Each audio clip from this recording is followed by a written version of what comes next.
Hi, this is Amazing Toyin. I'm recording this video because one of my students wanted to ask me questions as to how to generate leads because she's getting started in real estate. These are similar questions somebody like you will want to know, and thousands and thousands of other people or will be investors will want to know before they get started in real estate or trying to become a real estate investor. So the first thing really is this, if you have decided you want to become a real estate investor, you want to buy and sell properties, or you want to make money in real estate. So the first question you're going to ask yourself is why.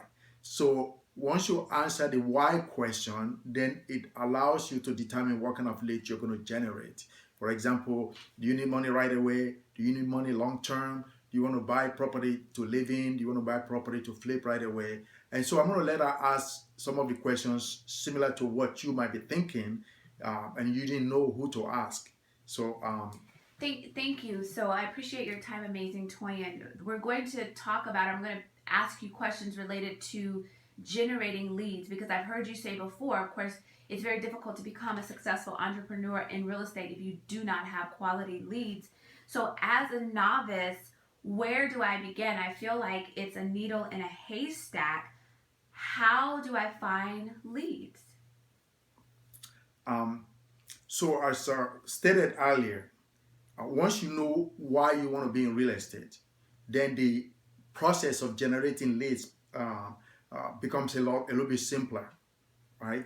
Now, let me state this as a premise, right? Regardless of what business you're in, if you don't have leads, you will not succeed. That's why companies, businesses spend so much money in advertising, and you see them on TV over and over and over again, even when they're very successful. They still have to generate leads. And so once you understand this process, then you will know that majority of your time should really be spent on generating leads. For example, um, I could say, or ask, or tell you what qualifies me to tell you this.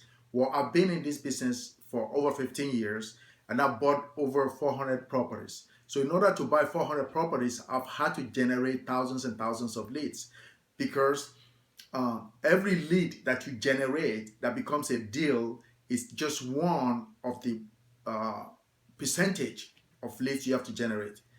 Now, so let me break it down for you, right? So, for example, when I was in the car business, okay, um, I knew I had to sell so many cars per month. So, in order to sell so many cars per month, I had to generate so many leads. And so, after breaking down my lead percentage, every month when I start my job, right, I knew I had to generate 100 leads for that month. And out of that 100 leads, I have to bring in 50 people into the dealership. And then I got to do a write up and bring them in to the manager's office so I can close at least 20 leads. So that's the reason you have to generate leads because it's leads that become deals. So that is excellent information. So here's my question. Um, so I know that to generate leads, you obviously have to find people that own properties, right? I've heard you say before that you have to find somebody that is willing and motivated to sell. So obviously the leads are from people who are in that space. What are the reasons why someone would want to sell? I heard you say before the 4 Ds of motivation or determination. I'm not sure what you said, but why would someone want to sell?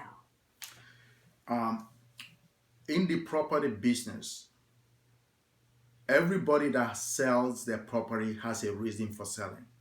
And so your first objective is to determine or find out why they want to sell. And so once you know the reason why they want to sell, then it becomes easier for you to find a solution to their problem. Because uh, one of the ways that we focus on leads that actually will become a deal is to focus on people that have to sell. We call them motivated sellers. And so, what creates this motivation? In the society we live in, there are factors that lead to motivation to sell. So I look at it from the fact that every property owner at some point in their property owning life will have a problem with the property. Problem meaning that they will decide at some point to want to dispose of their property. And when you decide you want to dispose of your property, technically you do have a problem. It's because you have to make a decision between what do I call a real estate agent? Do I sell it to myself? Do I list it? Now, how fast do I need to make that decision is what creates what we call the 4 Ds in this business. So the first D is death. So death. Okay, so death is one of the reasons why someone would want to sell. Okay, what's the next one? I'm writing it down. The next one is divorce. Divorce. Okay. And then there's another one. Death, which means you owe money. Debt. Yeah, Okay. debt. So I'm gonna Yeah. death. Someone dies, Yeah. so they have to get out, or they already got out. I guess. Correct. Divorce. Drama. Right. Yeah. Debt. Yeah. They're in a financial problem, and then there is Disease. disease. Yeah. Okay. So those are the reasons why that would motivate people to want to sell. And so now that we kind of understand the reasons, how on earth do you find, I mean, people are dying all the time and they're having all these problems, but how would I know how to find them? What's the way to attract or find these motivated sellers? What are some of the strategies that you use to find them? So in order to be successful in this business, there are 2 specific ways that you generate leads, 2 specific ways to attract those people, right? Mm-hmm. So how do you find them? Number 1, you advertise for them. Advertise, actually Spend money. Advertise. Okay, Yeah. so let me make this. Where would you advertise? When you say advertise, where? Okay, so you could advertise for people that need to sell, because we're just going to categorize all of them into need to sell, right? Mm-hmm. So they need to sell because they have some motivation to sell, right? Mm-hmm. Either they have a distress in their life or the property is in distress. Where do you advertise? So where do you advertise? You could advertise in your local newspaper. Mm-hmm. You could advertise online. You could advertise on TV. Wow. Okay. You could advertise on radio. What about Craigslist? You could advertise on Craigslist. Craigslist has a little bit of space for advertising that you buy properties. So your advertisement consists of the slogan, so to say, or the words, you buy properties. What about those signs? I sometimes see those signs that are on like a tree or a light post, or when I'm on the freeway, I see signs. Is that a form of advertisement as well? Well, those are what we call bandit signs.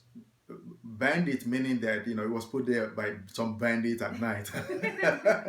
At least that's what the city thinks of them. So those are the second category of advertising. Even though it costs you some money, okay, you could pay people to go put up those signs, or you do it yourself. So it's a little bit cheaper than putting an ad in a newspaper or going on TV. So you can advertise in newspapers, and you said Craigslist and all kinds of ways. So I get the advertising, but what if I'm broke because I'm just starting out as a real estate investor? And what if I at this time don't have the money to actually advertise? Are there any free or things that I can do kind of on my own without spending money to start initially? Well, if you have no money, you let your legs do the walking, right? Like they say in the yellow page, let your fingers do the walking, right? Uh-huh. So you've decided you want to be in real estate. You have no money, right? Well, first of all, you need to get good training so that, somebody will actually help you or give you a little bit of confidence, so that even though you know how to, generate all the leads, right? You have a mentor that helps you out, but you have no money. So the first thing you really have to do is employ what we call the sweat equity. Sweat equity. Yes. Okay, so that means something I have to. Okay, so tell me what it is. What are some of the things I can do with my own sweat? Sweat equity means that something you do that doesn't cost you money, but it costs you time. Okay. So you have to spend your time looking for properties. For example, you could look for properties in Craigslist. Okay. Look for them that the owners are posting that they want to sell. Yes. Okay, so I can look in Craigslist. What about, I heard this, I'm not sure if this is true, but like driving by, or if I see a property that's boarded up or something going on in my neighborhood, is that something that I would do? Yeah, that's what I call the vacant and abandoned properties. Okay, Right? so locating those. Locate vacant and abandoned properties. But if having located that, then you have to know what to do with them and how to find the owners. Yes. Okay. Hopefully that'll be another training of how to do that. So driving by a property, calling them on Craigslist, I think you said. Yes. What about real estate agents? Are they useful at all? Real estate agents have specific functions in the industry because majority of the sales of real estate goes through agents. I would say close to 95% of every property that is sold in the country still go through real estate agents, and that's not likely to change soon. So they have their professionals that do specific functions. Now, as somebody starting out, I would not really recommend that you focus on real estate agents because it's a little bit more difficult to squeeze money, right, or profit out of buying the property retail, right? Okay. And so that's really a topic of another conversation. Yeah. You could get leads from real estate agents, but you have to know what kind of leads you're going to get, how to work them to where it fits your why. So I have an idea based on what you said in terms of when you come back to death. When people die, is there a list of people that have passed away that I can maybe find the list and reach out to those people? Is that, I think it's called, I don't know, probate. Is there a source or a way that I can find those people? So in terms of statistics, I think we have like 1.3 million deaths in the U.S. Statistically, from what I understand, there's about 30% of them own property. And so even if you're living in today's, society, majority of the property that is going to come into the probate business or probate industry over the next 10, 20 years will come from these baby boomers, right? So when somebody dies, there has to be an obituary. I mean, they publish an obituary, right?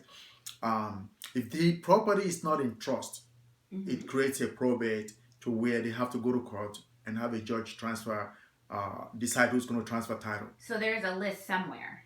There is a list that you could subscribe to. Okay. You could subscribe to a probate list, right, of people that just passed. What about foreclosures? Foreclosure is under the debt where people owe money and they cannot pay. Okay. So if you can pay, when a property owner cannot pay on their property, the lender comes in and take the property in a foreclosure process, right? So part of your sweat equity, in addition to advertising, is you could go in and knock on doors for people that are in foreclosure. So there's actually, if I'm hearing you correctly, there's somewhere that I can actually obtain a list of those people that are in foreclosure. Is that true? Yes, you could get a list of foreclosed properties. You could get a list of people that are in probate. Oh wow, okay. People that passed away. And so does this make sense that if I have that list, I could send some letters to them or knock on their door? I sound like I'm the sweat equity type of a person right now, because when you said advertising, it scared me a little bit. So just to get started, if I had a list of probates and foreclosures, I could send letters. Does that sound right? And get to them that way, or how would I get to them? Yes, you could send letters to them. I will initially focus on properties that are close to where you live from the list. Okay. So you send a letter to the administrator of the estate, right? You send a letter to the person that is in foreclosure. If the property is very close to where you live, you just do the walk-in. Yeah, you let your faith do the walk-in, like I said. You employ your sweat equity, you knock on their door, and you present yourself as somebody who is there to help them. So I already know this, that we'll do another video about what to say to them or when you get the lead. But so I heard a concept called bird dogs as a lead generating tactic or strategy. What is a bird dog, and am I as a novice able to use one, or am I a bird dog? What is bird dog? Uh, so a bird dog is like a referral process. You know, you ask. So once you get in this business, you can announce to your friends, your family members, people in your area that hey, you are now in the business of buying and selling houses. If they run into a property, they should bring it to your attention, and you will give them a referral fee. That's really what a bird dog What a is. bird dog It's is. somebody in those days, when we used to do hunting, they would shoot a bird and then they will send a dog to go catch it. That's what it What a can bring bird the dog bird. is. So I'm gonna. That is funny. I'm going to. I took my notes and I'm just gonna summarize what you said to me as far as finding leads, and I understand that that's the number one. And looking for a lead, you're looking for a motivated seller. Is that true? Yes. And then it's the reasons why they would be motivated would be death, disease, divorce, and debt. Do I have that correct? Yeah, so the seller must be motivated, the property must be in distress. And you cannot create motivation. Oh, distress. Is that another Yeah. D? Yeah. Maybe Correct. Actually, that's another day. So Yes. death, disease, So divorce, debt, and distress. yeah, so actually Wow. distress, yes. Okay. Yeah. It's So another day. So we got 5 days. 5 That's days. that one kind of And those are the reasons why they would sell. And to find them, to actually attract the leads, one of the methods would be advertising. Is that correct? I'm looking correct. at my notes. Yes. And then you can advertise in the newspaper. You can do it in Craigslist. You can put those bandit signs out that say "We buy houses," because they must work. Because I see those all the time. You can do those. Or if you don't have the money to do that, you can use your sweat equity. Is that correct? Yeah. And sweat equity has to do with maybe I'm driving by in my neighborhood looking for homes that look distressed. I can call. Maybe if I see a sign, I think you didn't say this, but I think this would make sense. If I see a sign with a person that says for sale by owner, maybe I could call them. Maybe I can call real estate agents, but maybe they're not as useful. Maybe not right now. But if until I get the money to do that, I can really just go out and pound the pavement, send out probate letters, foreclosure letters, but stay on top of it. Did I get all of that? Yeah, you got all of that. And I want you to remember the success of your intention in this business has to do with your ability to generate leads. So majority of your time has to be spent on generating good quality leads if you hope to be successful. In this. All right. And so I think on our next video, we'll talk about, so now that I have the lead, what do I do? So thank you so much, Amazing Twain, for your time and your expertise. And I'm ready to generate my leads. All right.